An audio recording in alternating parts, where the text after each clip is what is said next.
Babel's debut gives Fulham fans cause for optimism despite defeat. After spending this week making bold proclamations and turning up at Fulham's Craven Cottage with a litt of bright red hair, it was never likely to be a quiet return to English football for Ryan Babel. Now 32, Babel is a different player to the man who arrived at Liverpool 12 years ago as a young Dutch starlet. Back then, Babel was the boy wonder, handed his debut at Ajax under Ronald Koeman at the age of 17 and the talent christened as the next Thierry Henry by Marco van Basten. At Liverpool, Babel is sadly remembered more for his off-field vibrancy than any inspiration on the field. As a young man who pursued a rap music career to run alongside his football endeavour, accusations arose that Babel had taken his eye off the ball. After referee Howard Webb awarded a penalty to Manchester United in an FA Cup fixture against Liverpool, Babel posted a photoshopped image of Webb in a United shirt on Twitter and faced Football Association charges. These, sadly, are among the more memorable moments of a Liverpool career in which Babel would score only 22 goals in almost 150 appearances for Liverpool, and his inconsistency came to represent the fraying final period of Rafa Benitez's period in charge of the Anfield club. After toiling under Benitez, there was little more joy under either Roy Hodgson or Kenny Dalglish, and, ultimately, Babel left for Hoffenheim before spending time in Spain, Holland, the Middle East and Turkey as his career fragmented during his 20s.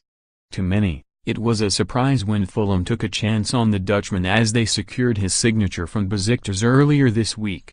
Babel immediately set high expectations, telling newspapers that he has unfinished business and accusing Liverpool of failing to provide the guidance he needed.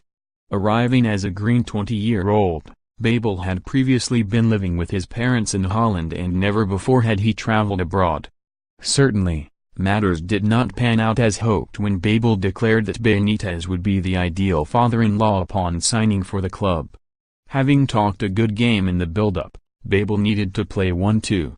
As it turned out, this was a promising audition. Fulham had lost only one of their first 5 home Premier League matches since Claudio Ranieri took the reins, but confidence appeared to be on the floor after an FA Cup loss against Oldham and then last weekend's demoralising 2-1 defeat at fellow relegation battlers Burnley. After the sickener of a last-gasp defeat, it is strange to think that during an excellent first half, Fulham produced the best performance yet of the Ranieri era. Lining up in a front three alongside Alexander Mitrovic and Andre Schürrle, Babel was at the center of all that was good about the home side. He showcased his enduring strength and speed, sprinting away from Davinson Sanchez before holding off the Colombian's considerable frame, setting himself and forcing a terrific save by Tottenham goalkeeper Hugo Lloris. After Fulham fortuitously took the lead via Fernando Llorente's own goal, Babel grew in confidence and composure.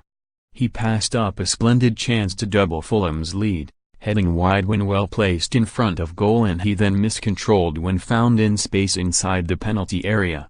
Yet his movement and invention continued to bedevil Tottenham, skipping down the left flank and clipping a delicate cross for Andre Schürrle to meet on the volley. As Spurs upped the ante in the second period, Delali's equalizer took the wind out of the Fulham sails, and by the 55th minute, Babel, still reclaiming full sharpness, was withdrawn for the more youthful Ryan Sessegnon. Still, there was much promise in what the Fulham faithful had seen, and perhaps, at last, we may see the best face of Babel in English football in the coming months.